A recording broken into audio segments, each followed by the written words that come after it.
Supreme কোর্টের নির্দেশে প্রায় 26,000 চাকরি বাতিল হতেই দিকবিদিক শূন্য হয়ে গিয়েছে তৃণমূলের।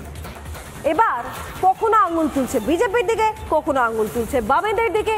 আরে নিজেদের দোষ ঢাকতে এখন বিরোধীদের সামনে খাড়া করা হচ্ছে, আর প্রয়োজন হলেই মোড় ঘুরিয়ে দেওয়া হচ্ছে।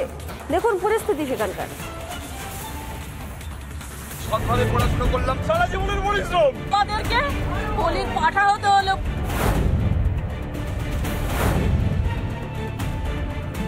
কালকে কাজ হারা হয়েছে, চোখের জল ফেলছে বিকাশ রঞ্জন ভট্টাচার্য।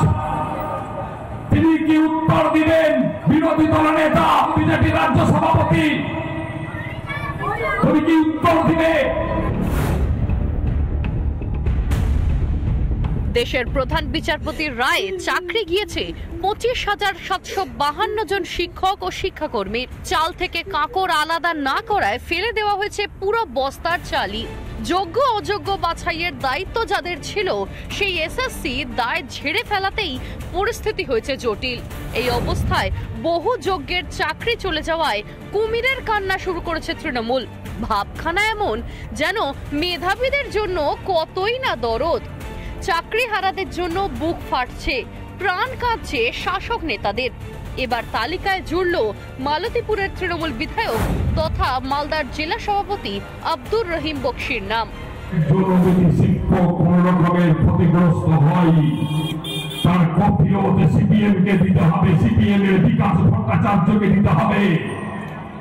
একজন যদি শিক্ষক কোন রকমের ক্ষতিগ্রস্ত হয়, তার দায়িত্ব হবে বিজেপির নেতাদেরকে নিতে হবে, বিজেপির রাজ্য সভাপতিকে নিতে হবে, তার দায়িত্বভার বিরোধী দলের নেতাকে নিতে হবে।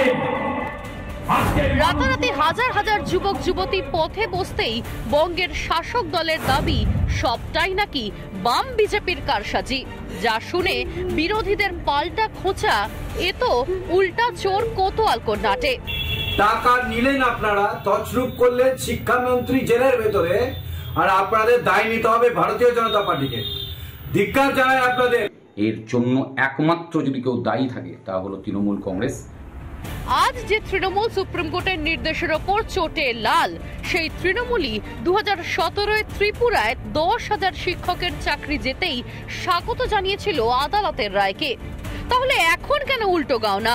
চুরি করবে তৃণমূল আর দায় নিতে হবে বিরোধীদের?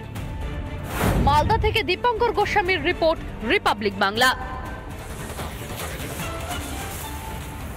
চলুন পরবর্তী খবরের দিকে নজর দেওয়া যাক। রবিবার পাম্বান সেতু উদ্বোধন করবেন প্রধানমন্ত্রী নরেন্দ্র মোদী।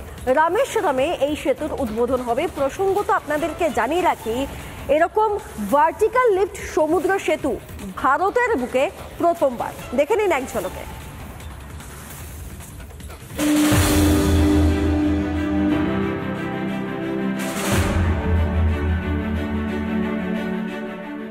রামনবমীতে রামেশ্বরমে প্রধানমন্ত্রী নরেন্দ্র মোদী। রবিবার তার হাতেই উদ্বোধন হবে নতুন করে তৈরি এই পাম্বান রেল সেতুর। 2.1 কিলোমিটার দীর্ঘ নতুন সেতুটি তৈরি করেছে কেন্দ্র। সেতু নির্মাণে খরচ হয়েছে প্রায় 531 কোটি টাকা। নতুন সেতুর পরিকল্পনা নেওয়া হয় 2019 সালে। নির্মাণ কাজ শেষ হয় গত বছরের নভেম্বরে। সেতুর 72 মিটার অংশ ভার্টিক্যাল লিফট বা উলম্বভাবে উত্তোলন করা সম্ভব। এর জেরে মাত্র 5.5 মিনিটে জাহাজ চলাচলের রাস্তা হয়ে যাবে। এমন প্রযুক্তিতে তৈরি সমুদ্র সেতু ভারতে প্রথম। নতুন সেতু ঝড় জলোচ্ছ্বাস সইতে পারায় উপযোগী। দেশের মূল ভূখণ্ডের সঙ্গে রামেশ্বরম বা পাম্বান দ্বীপকে জুড়তে একমাত্র রেলপথ।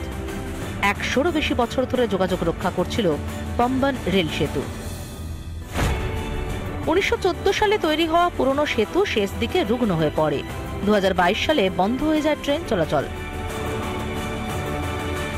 পুরনো সেতু বন্ধ হওয়ার পর সিদ্ধান্ত নেওয়া হয় নতুন রেল ব্রিজ তৈরির। এবার রামনবমীতে মোদির হাতে উদ্বোধন। এরপরই নতুন প্রযুক্তিতে তৈরি সেতুতে ছুটবে ট্রেন, যা পর্যটনের জন্য বিখ্যাত রামেশ্বরমের অর্থনৈতিক উন্নয়নের গুরুত্বপূর্ণ স্তম্ভ হয়ে উঠবে। রিপাবলিক বাংলা।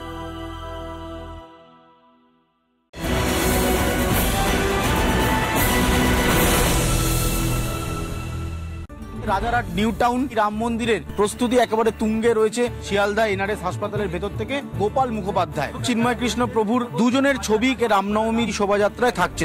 আমরা বাবাকে সিঁদুর লাগাবো, গায়ে নতুন বস্ত্র পরাবো, ফুলে সিঙ্গার হবে, আর যা ভোগ লাগবে।